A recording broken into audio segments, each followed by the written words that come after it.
God bless football, Billy Gill. God bless football, Mikey, eh? God bless football, Stugotz. And I got a question for you. I was just watching Hard Knocks, and Randall Cobb said that his kid's godfather is Aaron Rodgers. And I'm wondering, was that the smartest business decision ever made in the history of the NFL? Yes. Make Aaron Rodgers your kid's godfather? Yes, so he takes care of you for the rest of your career, and wherever he goes, you go because he wants to be near his godson. Yes. I have a rude question. And he's got great eyes. I mean, Randall Cobb has a set of peepers. Lost in those eyes. Yes. I have a rude question, and I don't want this to sound as rude as it will sound ultimately, right? But a part of the godparent thing is if something happens to you, then theoretically that person will raise your children, help you raise your children, take care of your children, whatever, right?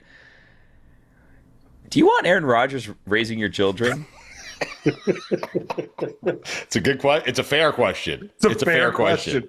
Not that there's anything wrong with him. He seems like he likes to have fun and just, if he disappears for 3 days on like a wellness retreat or something, and like the kid like needs to be taken to school, how does that kid get to school? Rodgers is like in a cave somewhere, or he's out at a Taylor Swift concert on a school night. Like, what do we do?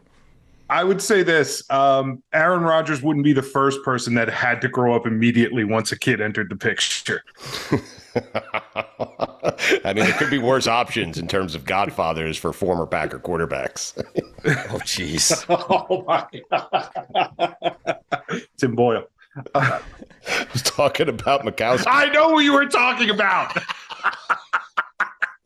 How do you say? Can you say no if someone asks you to be a godparent? Can you say no? Sure. What do you mean? What do you think the percentage of that is? It has to be low, right? It has to be very, very low. I mean, it'd be if someone asked you to be the godfather of their child, that means you guys are really close. Like, Mike, that'd be hard for you to say no if someone asked you to do that. I couldn't do it. I've heard of it though. Does the relationship end at that point? Yes. Yeah. It changes. It definitely changes. Yeah. Interesting. I mean, isn't Le Batard the godfather to Chris Cody? Oh, I don't know. That can't be true, is it? Is that why Chris works with us? That was mean. I take that back. By the way, again, Business Hall of Fame decision right there by Greg. Yeah, no doubt. Son's got a job for life, and so does Greg. For life. So does Greg. Holy. What are we doing this week? Football's like right here. The season is going to start for real. Close. Well, college football gets underway. Forget about week 0, okay? This is week 1. It's a full slate of action, and then we have the NFL. Guys, we are here. We're here. It's not almost here. It is here. It starts this weekend, and then Thursday with the NFL, and I'm super excited for it. Oh, am I excited. I'm so nervous about the Jets. I do not know what to do. I don't know. I don't like these expectations. I don't like having a quarterback. There, I said it. Wow. I mean, you haven't played a game yet with a quarterback, and you already are so stressed out about that you don't like having one. I'm all over the board in terms of what I think this season is going to be. Like, some days I wake up and I feel like, and Mikey, I know you're going through this as well, I feel like we're going to be 0-6 to start the season because the schedule is really difficult and we're the Jets. And some days I wake up and I watch Hard Knocks and I see Aaron Rodgers out there slinging the ball, and Breece Hall's knee is getting healthy, and they have 2 good running backs, and they have skill position players. The offensive line has some questions. They have a good defense. And some mornings I wake up and I think, oh my God, 15-2, we're going to the Super Bowl. I am all over the board right now. Yeah, I'm concerned about the Jets because I had my fantasy draft, and we'll talk about fantasy on this episode, and I have 2 Jets on my team, and I'm a little bit worried about that because you know what? I have 3 Jets on my team. I just realized. Jesus. I have Breece Hall, I have Mecole Hardman, and I just realized I drafted Aaron Rodgers in like the 20th round as my backup quarterback just in case. Because I have Joe Burrow, so I'm probably not going to replace Joe Burrow. But if someone gets hurt, and Aaron Rodgers has these weapons. Well, Burrow is hurt, Billy, so that's a good job by you. Burrow's hurt. I don't think he's going to start the season. He started practicing. He'll be fine. He'll be fine. I'm reporting it right now. He'll be fine. Burrow. Exactly right. He's fine. You're right. You're right, Billy. You're right. I'm sorry. I am sorry. How do you feel about the Dolphins not getting Jonathan Taylor? Were you okay with that? Yeah, I mean, I'm fine because also I drafted Raheem Mostert, so that's good for me. Are all your opinions going to be formed by your fantasy team? I also drafted Jonathan Taylor. I forgot. I took him in like the 5th round because I figured there was value there. Oh man, no one cares about my team, but I may have a terrible team or an awesome one. Who knows? Holy shit, that is funny. How many leagues are you guys in this year? I'm in 2, just 2. Have you done your drafts yet or no? No, I haven't done mine yet. I do mine. I have one, the big draft that I do every single year. That is next Thursday. So I'll be doing it as the season kicks off. Oh, yeah. Those are the best because what ends up happening is while the draft is going on, you have some random player just accumulating a bunch of points. You're like, this is going to be the steal of the draft this year. This person's a star. No one's going to know. And you reach on like the 4th receiver and they get you 20 points week 1 and then they don't do anything the rest of the season. Never hear from them again. Exactly. And you cut him. I can never resist that guy. I always take that guy like in the 2nd round. Mm-hmm. In the 2nd round. I mean, the draft starts right at 8, and if some guy has a big, quarter and a half, I'm taking him. And then I drop him. Guys, we did it, by the way. We did it. And I know you're wondering what we did. And if you have been listening to God Bless Football the entire offseason, God bless you, number 1. And number 2, you'll know that we had Nitro on one week. And Nitro told us that he wanted to have us help him with his fantasy team. And then we came up with this ridiculous idea of having a fantasy expert come on and help Nitro with his fantasy team. And then we actually did that. So on this week's episode, it's not going to happen just yet because we have actual NFL news and actual NFL reporters here. But later on in this episode, we're going to get to a fantasy expert helping Nitro with his fantasy draft, which is the strangest sentence I think we've said. The fantasy expert is Michael Wright. Fantasy footballers, they have a great podcast. They have figured out how to do fantasy football in a fun and different way, entertaining way. And so, yes, he will be helping Nitro with his draft because Nitro asked Billy for help. And when Nitro asks for help, we get him help. We're also going to have Ian Rapoport on. We're also going to have Joe Thomas, the Hall of Famer, on with Mike Golick. So nice little episode a week before the season here, Billy and Mike. I'm excited for it. God bless football. God bless football.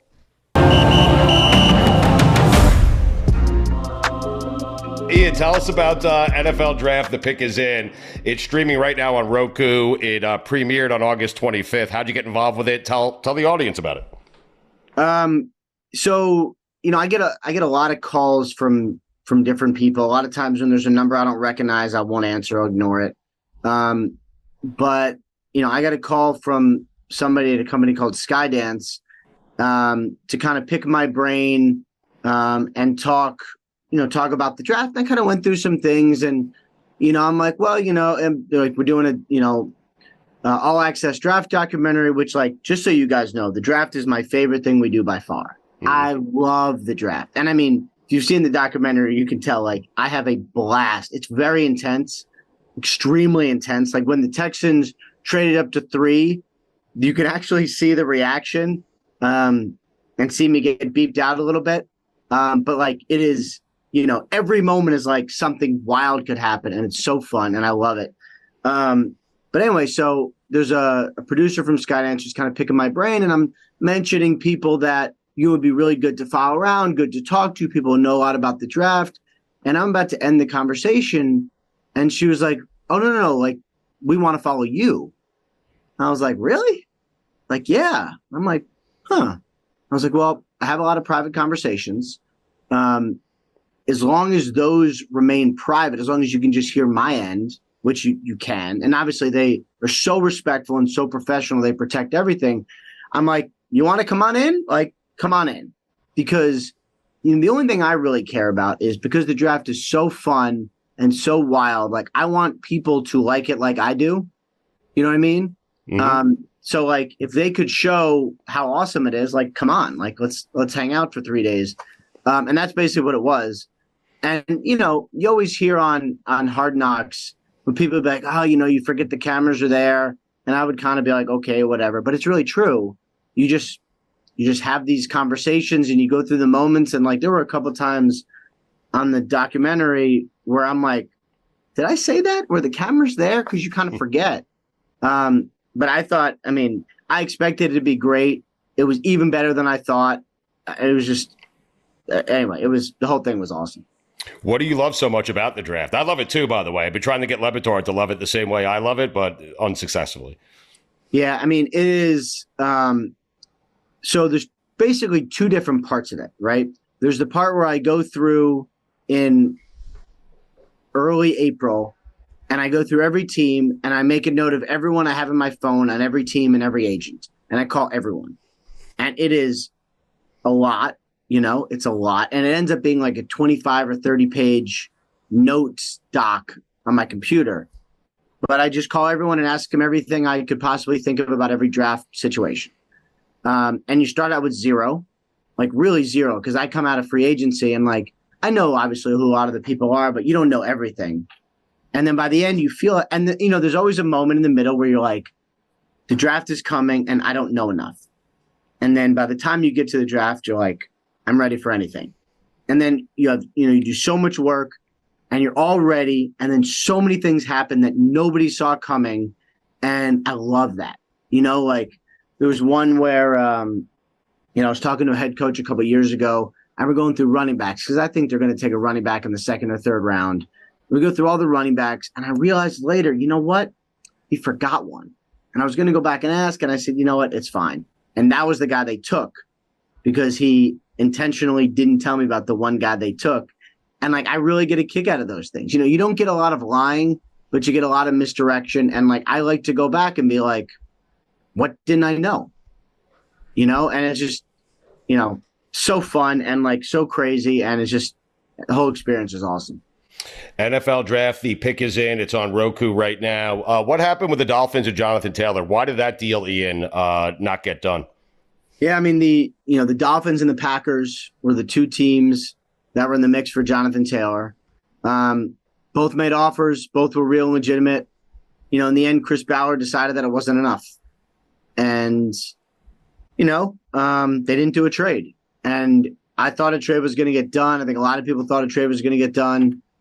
I still think a trade is going to happen. It just has not happened yet. So, we'll wait. And like, he's on the PUP list. He's not going to play for the first 4 weeks. He'll get fully healthy and ready to go. And then, my guess is he ends up getting traded at some point in October because that's probably the logical ending of this whole thing anyway. Do you think him being on that list and not playing the first week is going to get the Colts what they wanted? I guess if a team is now desperate because of injury or whatever, now they'll be willing to go up to a first-round pick? Or do you think now they've kind of shot themselves in the foot and they just have to settle for a lesser deal? Well, there's two ways to look at it, right? I mean, someone is going to have a running back injury. Some contender is going to have a running back injury. Now, not everyone wants to pay a lot for a running back. Not everyone wants to trade for a running back. But because Chris Ballard didn't like the deals, didn't think it was enough, he gave himself more time to say, like, all right, maybe I'll get better. Or maybe not, or maybe like, I don't foresee him playing the season for them. I guess anything's possible, but would be hard to imagine it happens under this current scenario. But you can always trade him in the offseason. That's the thing. Like it's, even though the deadline came and went, and even though he's now in the PUP, plenty of options still exist. The Joe Burrow contract that you talked about earlier, the fact that it's not done, it's on your whiteboard. You need to check it off before the season starts. It's a weird thing, okay? It's his contract, not yours, but you want it checked off, and I understand that. I get it.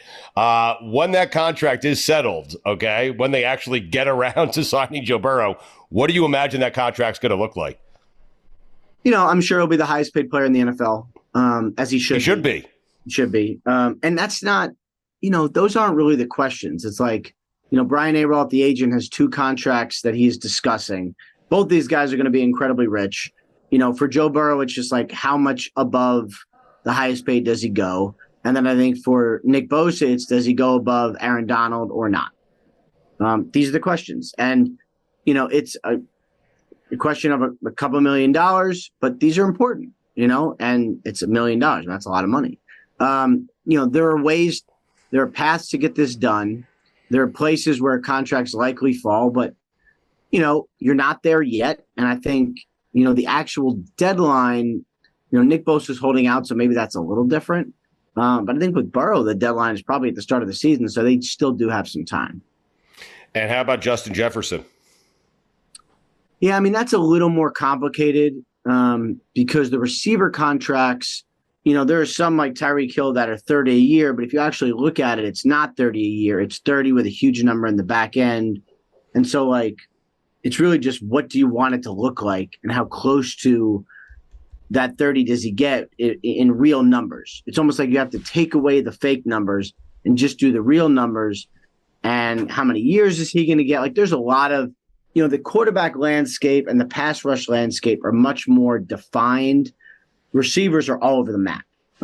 That's probably a little harder to do. Now, he is unbelievably important to them. So my sense is at some point it'll get done because it's, when two sides want to do a deal, usually they end up doing a deal. What is something, because you have obviously all this information that you've studied, you've retained, and you can just tell us all these players kind of what they're going through. What is a simple everyday task that your family or whatever might get frustrated with? You're like, I don't know. And they're like, well, how do you have all this information on Justin Jefferson and Joe Burrow's life and you don't know this about your own children? So my wife and my wife is great. We have very well-defined roles. What we are good at, we do. What we are not good at, we don't do. She's good at everything. So she does a lot of things. I'm good at a couple things. So I do all the laundry because I'm great at it and she sucks at it. Nice. I do all the dishes because she does a lot of the cooking. I do a lot of the smoking. Now she has started preparing and she's kind of gotten into smoking as well, which is annoying because she also does it very well. So she picked up about 6 pounds of beef ribs today. And I know exactly what's going to happen. We were a little confused. Yes. Thank you for clarifying. You guys are good at and bad at. Oh, yeah. No. No, the good kind. I'm good at smoking. She started smoking. the kind involving my Traeger and delicious, pork shoulder. And I smoked a pastrami a couple months ago. That was amazing. But anyway, we're very clearly defined. And, we have a family calendar that we share. We continuously update. So we're always on the same page with what our different children are doing and responsibilities and who takes people where. So basically, we're kind of like the Patriots. Whatever I'm good at, I do. Whatever I'm not good at, I never do. And so we have one tool set in the house. I don't know what anything is. And if something is broken, she fixes it with whatever tools are necessary. We have a very simple, finely defined way of doing things. I know that everyone probably wants to ask you questions about the NFL and what's happening, but I'm more interested in this because I'm wondering what your screen time is like because I'll get home and I'll just be answering emails or texts or whatever, and it feels like I'm just on my phone. And my wife gets frustrated with me and she's like, pay attention to the kids, do this, do that. And I am nowhere near as busy as you are in terms of breaking news and reporting things. So how do you have that balance where you can be out there smoking and also doing your job 24/7? There's some ebbs and flows to the way the NFL day works, right? I would say from basically when I wake up, maybe not when I wake up, maybe from 8 a.m. on till about 4:30, it's pretty steadily busy. I try to get in a Peloton at some point between then if I can. It's really pretty busy. Who's your instructor? I like a lot of the British people, so I'll do Sam Yo, Leanne Hainsby, do a lot of Ali Love also, Alex Toussaint. I kind of mix it up a little. Mine's mostly based on music. Mm-hmm. Billy's big into Peloton, by the way, just so you know. And sometimes I don't have the time and I'll just go and I'll do a meditation or I'll do just a stretch or a core class. And people look at me and they're like, you're not doing anything. And I'm like, I don't have 60 minutes to ride nonstop. Also, I do 30 minutes and 30 minutes is pretty hard and it's fine. The 10-minute core class, I would probably agree you're not doing anything. It's true though. You're not, Billy. Yeah, you're not. But basically, by the time you get to on a regular day, by the time you get to 4:30, things have kind of calmed a little bit because the transactions for the day are basically done. Now, some things can happen that are you put in a call earlier in the day, someone's coming out of meetings, they'll give you a call. But I try really hard that when I'm in this room, I'm on the phone and I'm working. And when I'm out there, when I do a lot of the boys' activities. I take them to different practices and games. I spend a lot of time on the fields. I will always answer a text, but I try hard to be like, hey, is this urgent? If it's not, I'll call you when I get back home in my office where I'm away from everyone. Or I'll like answer it quick, send out a tweet, and then be done. Because like it doesn't, if I'm there, but I'm just like on the phone all the time, like that, I'm not really there. Like that doesn't help anyone, you know? Right. NFL draft, the pick is on Roku right now. They follow Ian Rapoport around, and they're following really 4 different teams. Did the Colts get it right with Anthony Richardson, you think? I have no idea. He is extremely talented. Well, what do you think at the time, though, when they made the pick? I mean, everyone kind of said the same thing on Anthony Richardson, that he will either be a Hall of Famer or a bust. You know, right. Like it'll either be a Hall of Famer or a bust. And I mean, I was there at Colts practice. He is so talented. I mean, I have really never seen anybody throw the football like he does. Like it is so quick and so fluid, and it's so explosive that like I could see why GMs would be like, oh my God, this guy's like, I have something great. It doesn't, sometimes it works out, sometimes it doesn't. But I certainly understand the Colts investing in the talent. I think they're going to be really, really, really well coached. And he seems like a great kid. So I hope for their sake it works. All right, so Dan Nitro Clark is with us. You have the 6th pick in your draft, okay? So you're going to be able to ask Mike Wright, who is one of the fantasy football experts in our country. In fact, their podcast is, I think, number 1 right now on all the charts ahead of us. I don't like that, Mike, but we'll have you on anyway. Hey, we have a brief period where we get to catch and pass you guys, and then months and months where we stare up and we're like, oh, these guys with their like all around sports, not niche fantasy football show. But it's a great podcast. It's a fun spin on fantasy football. They're doing it differently. So Dan Nitro Clark, you said this is your first year playing fantasy football last time you were on with us. And so Billy went out and said, we will not have one of these guys on from the fantasy footballers, okay, unless they come on to give Dan Nitro Clark fantasy advice. All right, Nitro, this is your opportunity. You're playing fantasy first time, okay? So this is your opportunity to ask an expert whatever questions you might have. You have the 6th pick in your draft, correct? Yes, I have the 6th pick in the draft. Okay, so go ahead. Fire away, Nitro. So I want you to talk to me like I'm a kindergartner, right? Okay. Talk to me because I've never played this before. Tell me some of the strategies behind it, what to do with the number 6 pick, what to do with the guys on the bench. What do I value? Do I value, like a Patrick Mahomes, or do I, go after receivers, running backs, and McCaffrey? I have no idea. So explain to me the initial strategy. Sure, I'd say. I mean, the way you're talking, you already have some idea. So we're not at the absolute basement. Step 1, we always recommend you have to know everything about your league. So like the highest level thing is how many people are in it. Is this 8 teams, 10, 12? It's a 10? 10-teamer? Yep. Yeah, that was Nitro holding his both hands up, showing him that the 10 teams were in it. Yes. Yeah, so that definitely changes some strategy things, which I'll get into. And then what is the scoring format? As in points. You get points. Okay. All right. So what I mean by do you get like a point per reception? Do you get a half point per reception? Do you even know what you get per reception? No, it's a Yahoo league. It's the Yahoo fantasy football. Is there a standard for the fantasy football? I think it's the standard one for Yahoo fantasy. I'm pretty sure that Yahoo has moved there. It's confusing because we call a scoring format standard, but Yahoo, I believe, starts their leagues at PPR, which stands for a point per reception. So that can change. That changes a bunch of your strategy because now a player simply has to catch a ball to get a point. Then you got to think about what is the goal of this league. Just full on winning, destruction at any cost. I have no rooting interest. I just want to dominate people. Or you're like, no, I just want to have a good time. What are the objectives? So we each put in $250. So it's a money league. The winner takes dough. So winner takes all? No, the winner. There's a first, second, and a third, and most points. Okay, but that's still. I mean, we got $2,500 and then divvied up between the top three.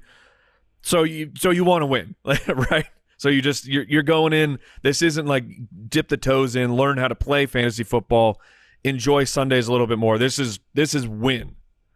Okay. Oh yeah, I definitely want it. And for me, the money is Nitro, man. Well, I mean, like to me, it's not the money. To me, the money is okay. Right. I'll probably donate it. I'll probably buy Stu's HGH form and send it to all the money. But it's wait, so now is that on me? Now it's on you. But to me, these are a bunch of Type A guys. They're all competitive. Most of them are in the entertainment business. They all want to win. I'm sure they hire people. They do stuff to. I don't know if they play for themselves. These guys are competitive mothers who want to win. And I got sucked into this because, you played. This should be easy for you. You can beat all of us. And that's, who's your like a trap. team? Is there anyone famous in this league, Nitro? Besides you, of course. I can't say. Oh, come on, Nitro. Oh, wow. No, there's nobody very, very, very famous, but there's some people who are, do very well in the entertainment industry. Okay. Oh, all right. So go ahead, Mike. I'm sorry. Who's your NFL team? Well, I played for a minute with the Rams. So, they still invite me to, the alumni games or the games as an alumni, and I get to sit up in the box. So I guess it's only right for me to say the Rams. But what I mean by that is then do you feel like if you draft Christian McCaffrey, which you won't get him at the 106, but does the idea of having him helping you win, does that feel bad?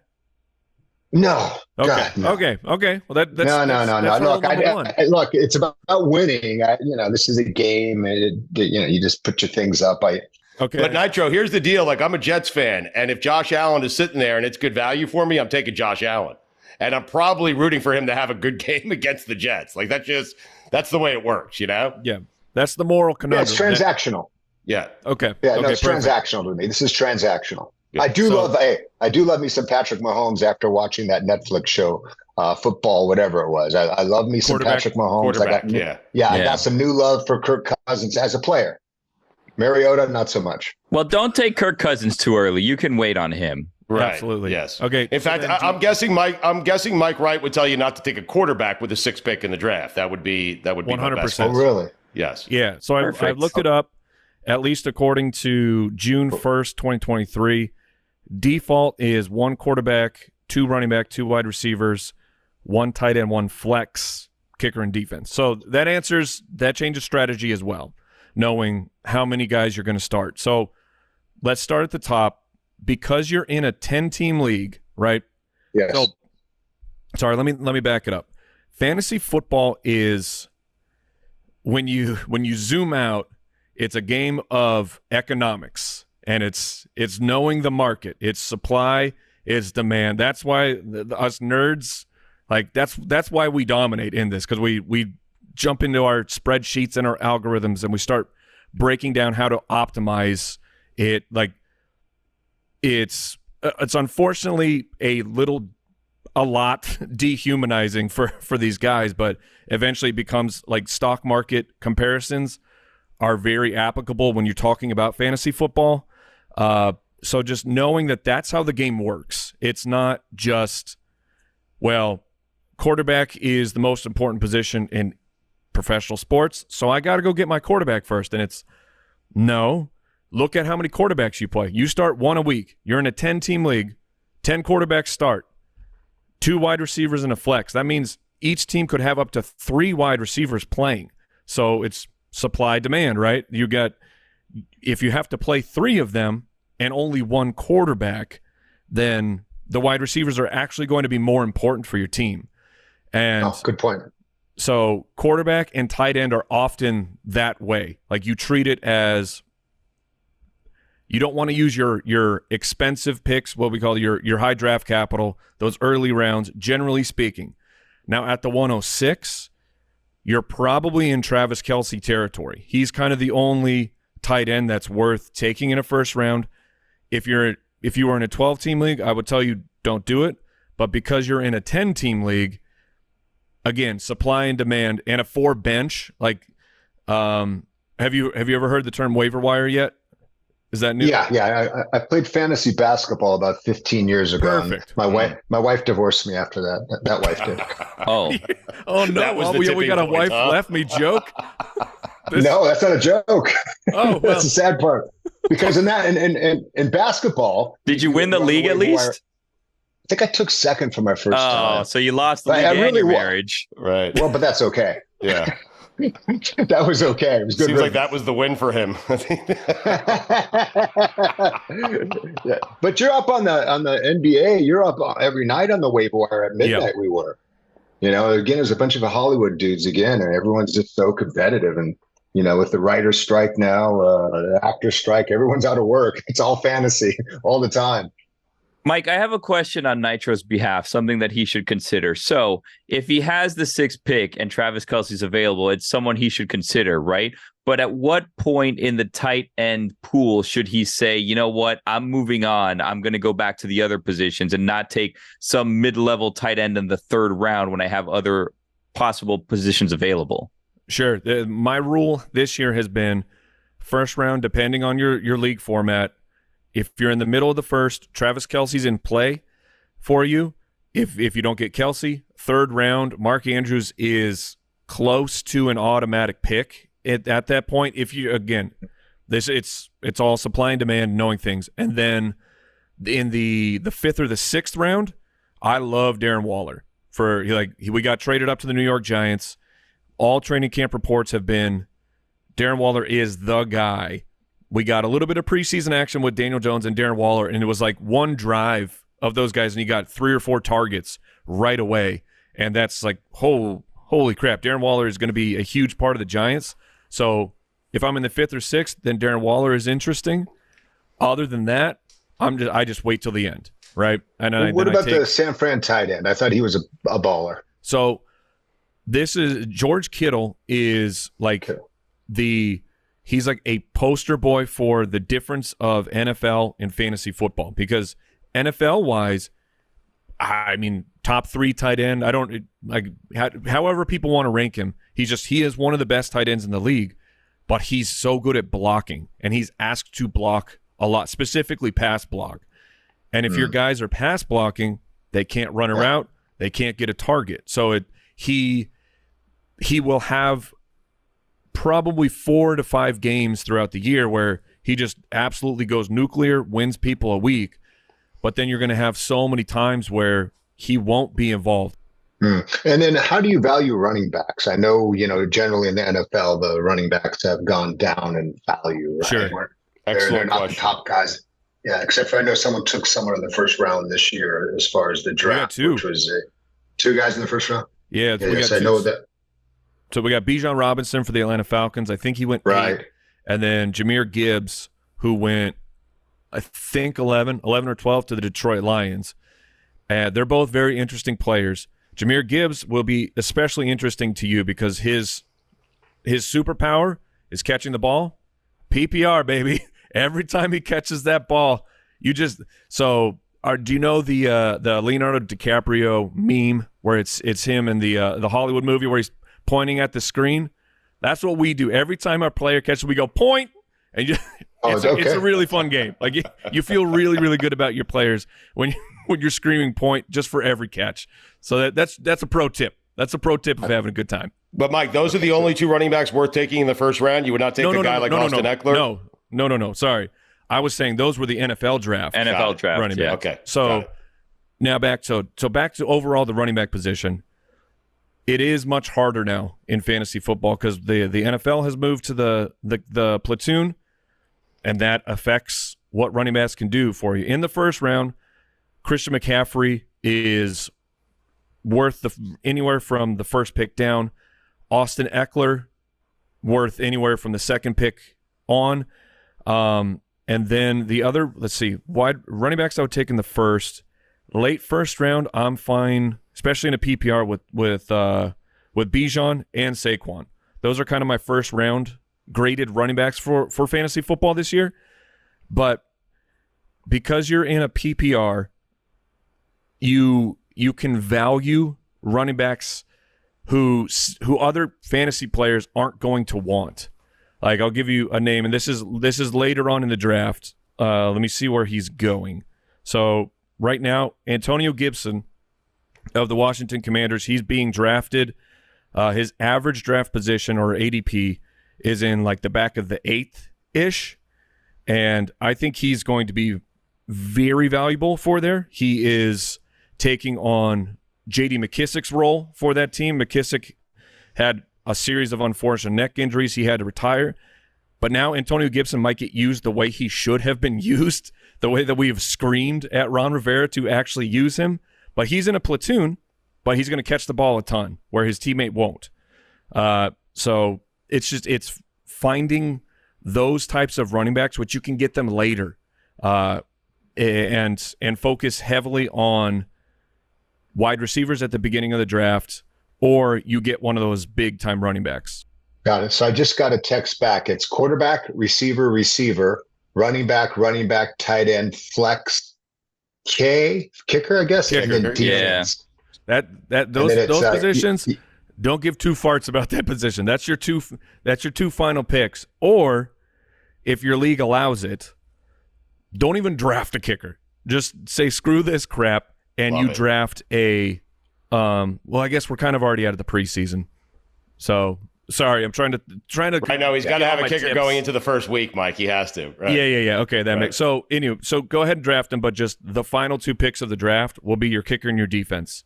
Don't even sweat about those. And for defense, oh god, no, giving kicker advice is the worst. But kickers, who you want, someone who plays inside and someone who plays on a better offense. Those are kind of the 2 tips. And then defense, just look at who they're playing week 1. That's all you need to care about. Are they at home? That's a bonus. Is their opponent a weaker team? Wait, go back. So defense, do you pick each week or do you draft a defense? So Nitro, what he's saying is you work the waiver wire for your defense on a week-to-week basis, essentially. Yeah. Thank you, Stugotz. But you do, you will have a defense every single week, and you will draft one. But I'm saying the one that you want to draft is look at who they're playing, and if you think that team stinks, that's the defense you want to go after. But throughout the course of the season, a defense is something that you can just churn and burn. You can replace that position each and every single week. Joe, I have a question for you. Congratulations, obviously, on making it to the Hall of Fame. Are you concerned you made it too soon? Because now you have terrible. nothing. You have nothing to look forward to. That's right. I'm so worried. I peaked way too early. Yes, it's going to be a tragic existence after this, having to be a Hall of Famer at 38. It's a fair question because Baselli, who I helped get into the Hall of Fame, of course, everyone knows that. Baselli waited a long time, so we always had something to look forward to, you know? Yeah. I mean, maybe there's a little bit of an argument to say, like, hey, it's probably going to mean more if you kind of fought through several years where you weren't sure if you were going to make it or not, and then you finally made it. Joe, don't fall for their possible. Don't. Every time I got to come on here with a former player or a coach, I wait for them to say something embarrassing, and Billy started it off there. How so? I need to think that if you're a first ballot Hall of Famer, that maybe that wasn't the good thing. If Billy were here, I'd slap him across the face right now. Oh, beautiful. I love it. I mean, come on. Being a first ballot Hall of Famer, even in the Hall of Fame, which, by the way, I have to pay to get into, even though even in the Hall of Fame, there are separate rooms, and Joe was in the top room of the Hall of Fame. I mean, that I know all the Hall of Famers are all feel on the same level, and I get it. I understand that. First ballot. But listen, there's just some that are different and are different rooms, and that's where Joe is. And I remember, God, way back in 2007, me and Greeny doing Mike and Mike, and looking at pictures of Joe fishing on draft day. That was just awesome. The thing I always like to ask, Joe, is because whenever we're kids, you know, whether it's you're hitting a home run in the backyard or making that shot in the backyard thinking this is for the NBA title, or home run for the World Series, or scoring a touchdown, no one ever is playing football in the backyard and said, I'm going to be in the Hall of Fame. It's always scoring a touchdown or making a play. At what point in a private moment did you believe I'm going to end up in the Hall of Fame.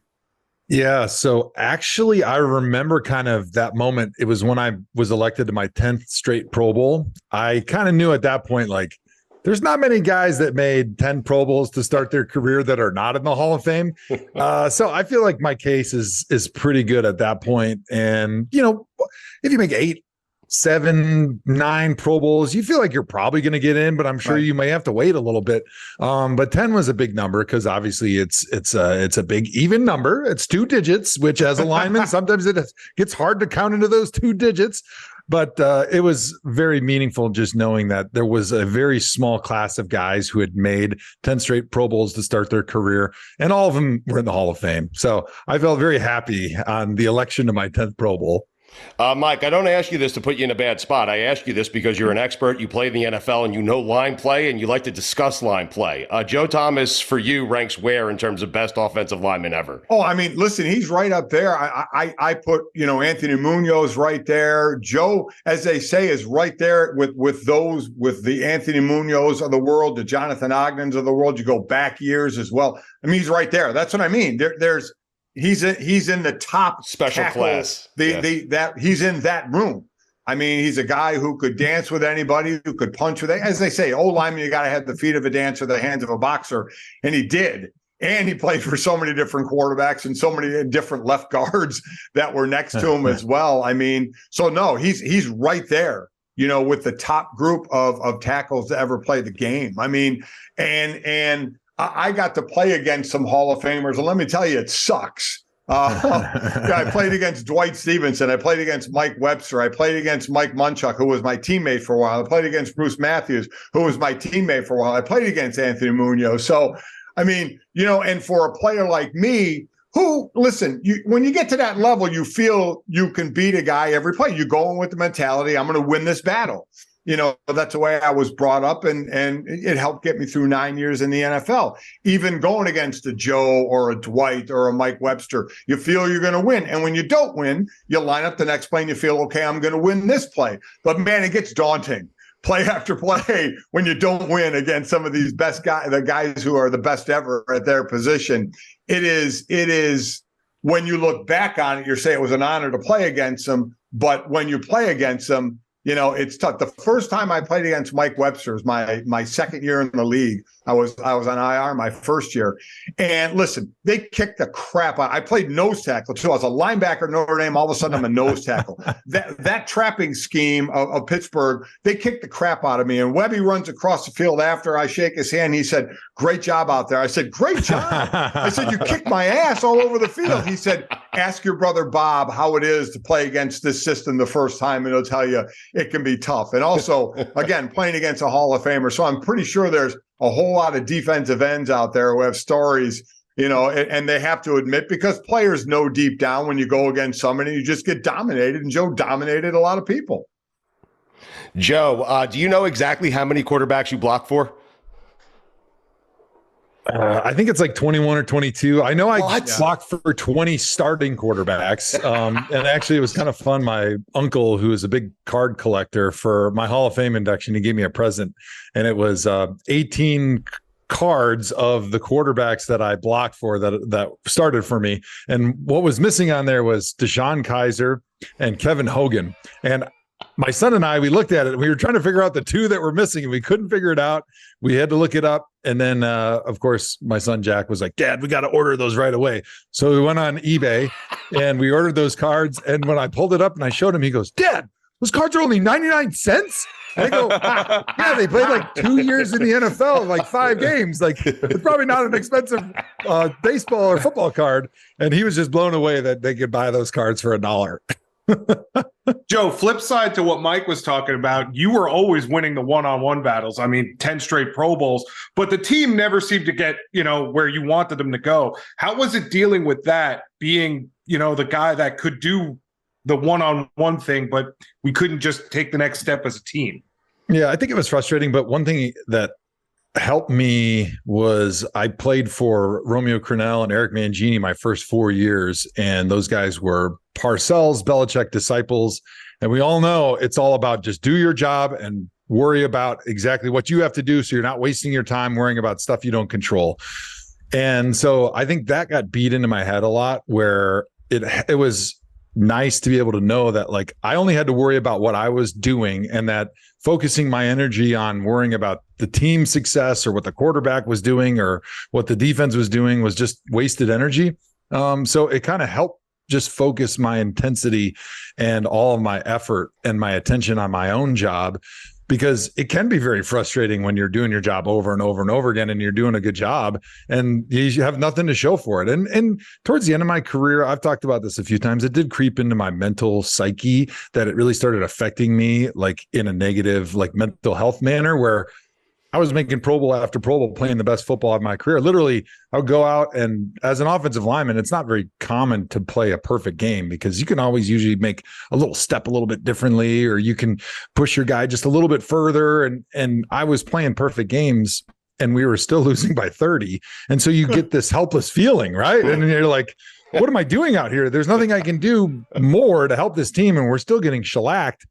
And I think I talked with our psychologist a little bit because I needed to talk to somebody about it, because it is so frustrating and it feels like you've lost control of your career and your life a little bit. So it was not fun at times.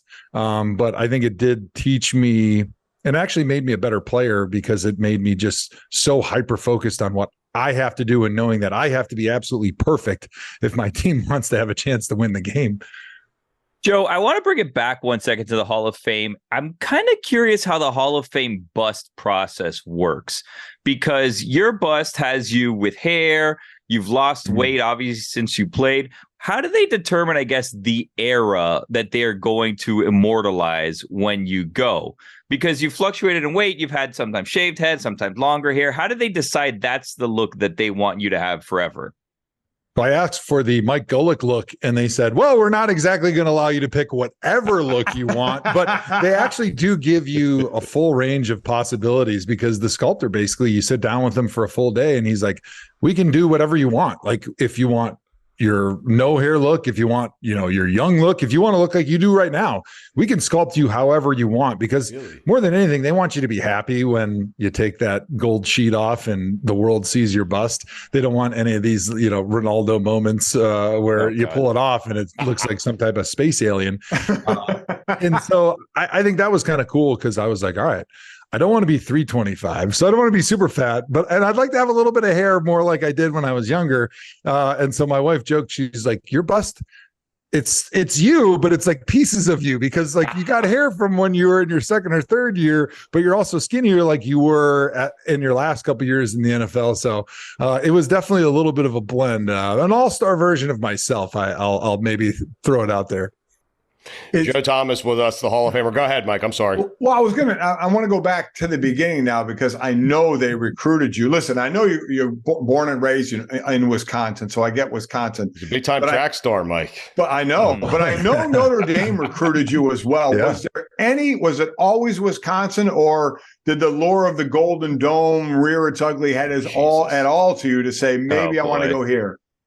You may have done your homework, because it actually came down to Wisconsin and Notre Dame. I was pretty close to going to Notre Dame. I love the campus. Obviously, the academics was really important to me back then. Not as much anymore now that I'm in the Hall of Fame. Who cares about school?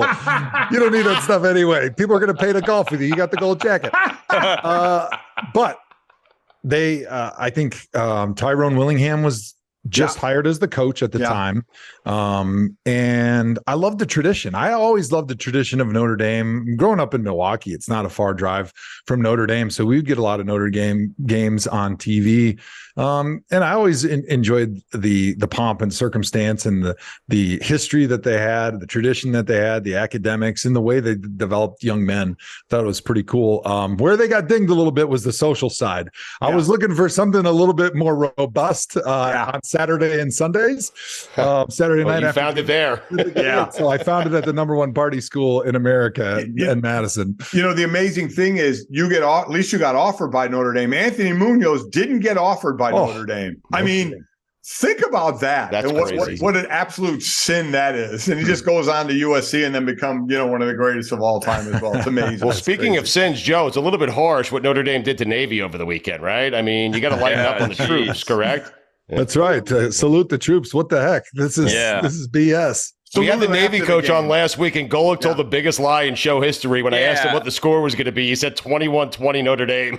That was my respect. I wasn't going to say Navy was going to win. You never believe that, Mike. No, for 60 minutes, you try and kick their ass, and then you go shake their hand after the game. I love it. That's what it's all about. 20. So where do you sit now watching the Browns? I mean, Deshaun Watson, it's really kind of a big year for him coming in, after coming in last year and really looking bad, playing rusty. We all know the backstory with him and kind of what's going on with the Haslams giving him the guaranteed money. But where do you see this Browns team now? Mm-hmm. It's a huge year for everybody, for Deshaun, for Kevin Stefanski, Andrew Berry. I mean, this is kind of like their year to either make or break. They've had some success since they got there. They obviously went all in with Deshaun Watson last year for all the reasons that we don't have to talk about. Was a bad year. He looked uncomfortable. I did their preseason games in August, and so I had a couple chances to sit down with Deshaun and just talk to him about it. And he said basically they had built an offense for Jacoby, which makes sense because Jacoby was their quarterback for 2/3 of the year, and it was an in the pocket passing game with heavy tight end usage, condensed formations. I mean, what you'd expect for a guy like Jacoby Brissett who wants to throw the ball in the pocket. And when Deshaun came in there, they really didn't have time to change their entire offense for 5 games at the end of the season. And so Deshaun said he never felt comfortable playing in that offense. It wasn't balanced. It was more set up to run with Nick Chubb and to throw to Amari Cooper. And the line really didn't understand how to block for him. And he said he felt rusty seeing the defense. He wasn't trusting his eyes. He felt like he was trying to hit the home run every single play. And he said he felt huge expectations, even more than his rookie season, because of all the things that had happened leading up to him coming there and then signing the huge guaranteed contract. And then the expectations of a franchise that, hey, we're going to do all these things to bring you here and then now make it worth it for us. And so I think he's feeling much more relieved, much more comfortable this year. He's seeing the defenses a lot better. And we saw that in their last preseason game. He had a couple touchdown drives in his 2 series out there with the team. And so, I think they're going to have a great season. I'm really excited to see this offense. And one thing that nationally people might not be talking about too much because they're probably more focused on Deshaun Watson and the offense is Jim Schwartz came in as a defensive coordinator, and he's really turned that defense around, which the defense has a lot of stars. They picked up Zadarius Smith from Green Bay to be a pass rusher out there opposite Myles Garrett. They brought in Dalvin Tomlinson on the inside to help with stopping the run. And they've got a lot of stars in the secondary. So the defense is littered with talent, but they were just underperforming grossly last year.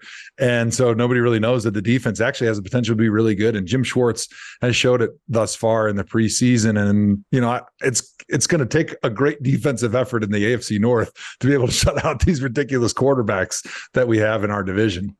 Joe, just 2 quick ones. We appreciate the time. Hall of Famer Joe Thomas with us here on God Bless Football. Just going back to the Hall of Fame for a second, because I had the pleasure of going last year, and the ceremony the night before was better than the actual ceremony the day of, where what everyone sees on TV. So if you wouldn't mind, just kind of put us there as your first ballot Hall of Famer, Joe. Put us there, what you were thinking, what was going through your mind as that entire amazing weekend unfolded for you. Yeah, the weekend was a week of incredible emotions and feelings. Like you walk home and you're just completely exhausted because you've gone through every range of emotion for the last 7 or 8 days straight.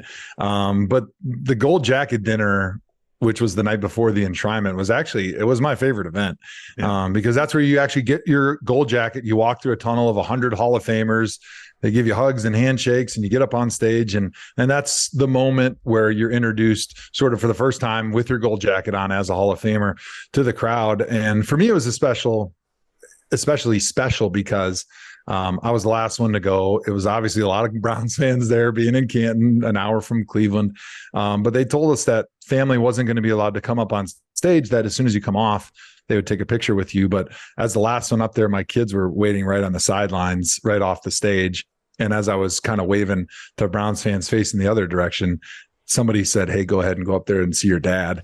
And so they ran up and tackled my legs like when I didn't expect it. And it turned me into a puddle, and I just started just crying, and I was just overwhelmed with emotion. And I just tracked down today the photographer that took this amazing picture of me holding my 4-year-old daughter over my shoulder. My son's looking up at me, and my other 2 older daughters are looking at me, like just with pride in their eyes. And I think for a dad, like just to have your kids' pride and respect is all you've ever wanted. And to see that in that moment and feel that for the first time as a Hall of Famer is a feeling that I'll never forget the rest of my life. It's amazing how it's the 180. When I would go home from a game, my kids would be like, "Daddy, why did that big guy beat you up all game?" I mean, well, why is that other big guy making all the plays? Daddy, why is your butt so bruised today? Joe, last week we were texting, and you had to go to the dentist. I hope everything's okay.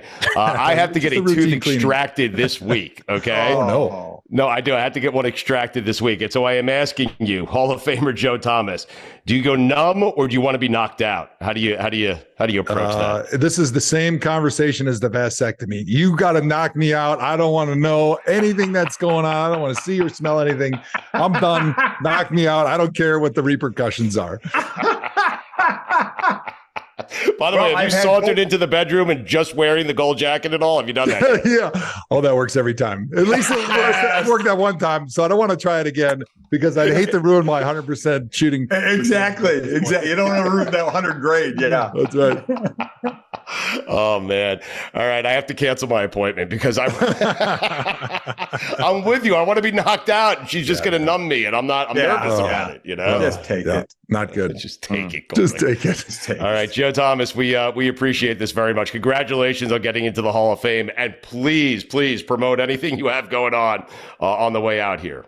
Oh, well, I got too many things to promote. So just thank you guys. I appreciate you guys having me on. It's been a lot of fun. Hopefully we can do it again. Yeah. Thanks, Joe. No. Yeah, we'll call you to do it again. Trust me. Appreciate it. Yeah.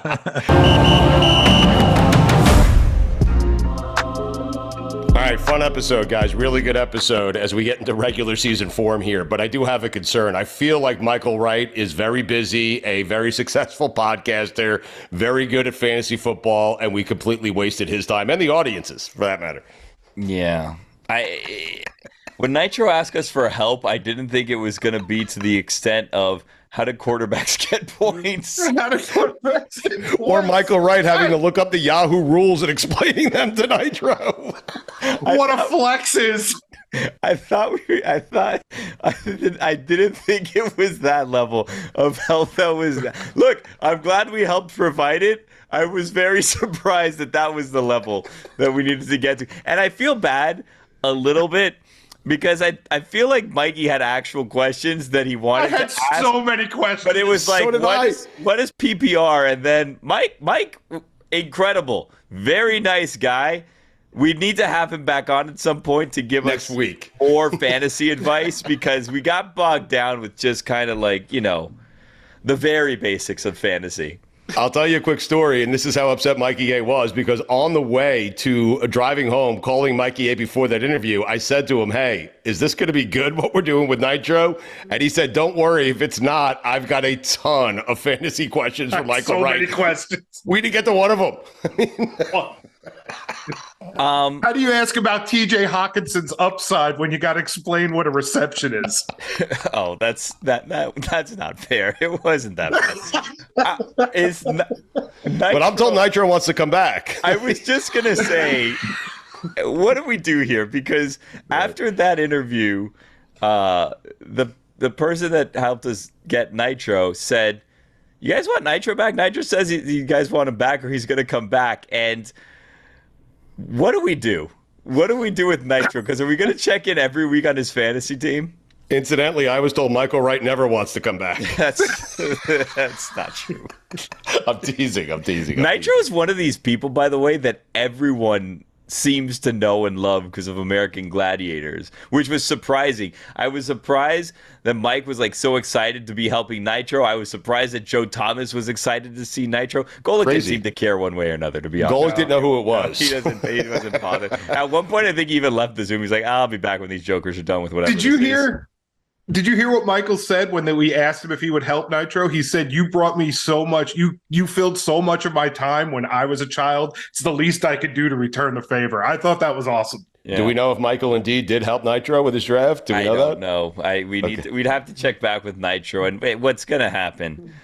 Nitro's gonna have taken like a kicker like really early or something because someone convinced him, don't listen to this guy, he doesn't know what he's talking about. Or just There's always that panic pick in fantasy where it's like, oh my god, 3 people took defenses in a row in the 6th round. I need to take a defense now, or they're not gonna be around anymore.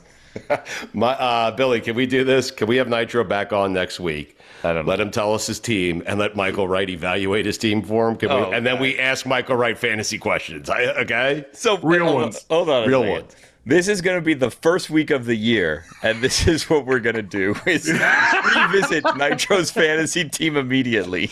It's God bless football. It's what we do. I mean, we have Golick and Sims, so we can do shit like that. I mean, K-Funk's been texting me. I don't know what to tell him. Oh my god. How about Mojo? Has Jabba reached out? Jabba's never going to reach out to me. Jabba hates us. Never. Why wouldn't he hate us? I don't know. The guy got his Eli Manning last year. Yeah. I want to have them back, just for the record. So do I. I want to have them back. We just need to figure out how to make that happen. I love them, but we lose. I think we lost Chris Gronkowski because he's got a deal elsewhere or something. Let's replace him with Nitro.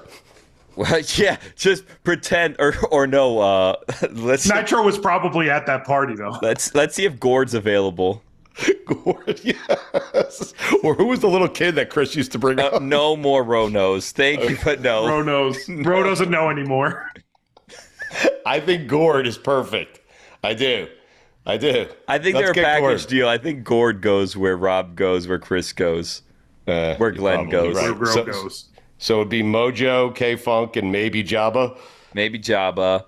Okay. And Antonio Tarver, don't forget. Right. Oh, and Carl Douglas. Colsey. Oh, I forgot about Carl Douglas and Kosi. Oh man, I have a text to send out to Carl. I forgot about that. At Rosenhaus. Yeah, Drew Rosenhaus, who promised us Tyreek Hill the next week, and we never heard from him again. Yeah, and I think he promised us Nick Saban somehow too. Like, okay, yeah. Yeah, he did. So Nitro with Michael Wright next week. What do you think? Actually, you know what's going to happen with Drew? I have to hear Nitro's fantasy team. Once Drew finds out that his favorite client of all time, Chris, isn't on the show, then he's never going to rejoin us. You know. Unless Drew wants to replace Chris. I'm not writing Chris off yet. I'm going to figure out a way to make this work. Okay. I don't know how. Even with Jabba? Yeah, Jabba. Yeah, no, guys, we're in this together. We need to. Yes. We're all going to go down with this ship, for better or worse, okay? Like, we'll figure this out somehow, some way. There are a few people who are in this thing, whether they like it or not. We're 3 of them. Golick is the 4th. Mojo, K-Funk, Jabba, and Chris Gronkowski are the other 4, and Chris Sims is last. That's it, right? Yeah. Chris Sims is the first one to get off the boat, though. We can agree on that, right? Like, if there's any sign of trouble, he's like, all right, found a lifeboat. See you guys later. Chris Sims would have pushed kids out of the way to get off the Titanic, right? You're saying that Sims would bail on us. Yes, I agree with that. Put it on the poll. Would Chris Sims have pushed kids off the Titanic to save himself? He's going to beat the living hell out of you, man. He's so strong. I hope we don't see him until Radio Row.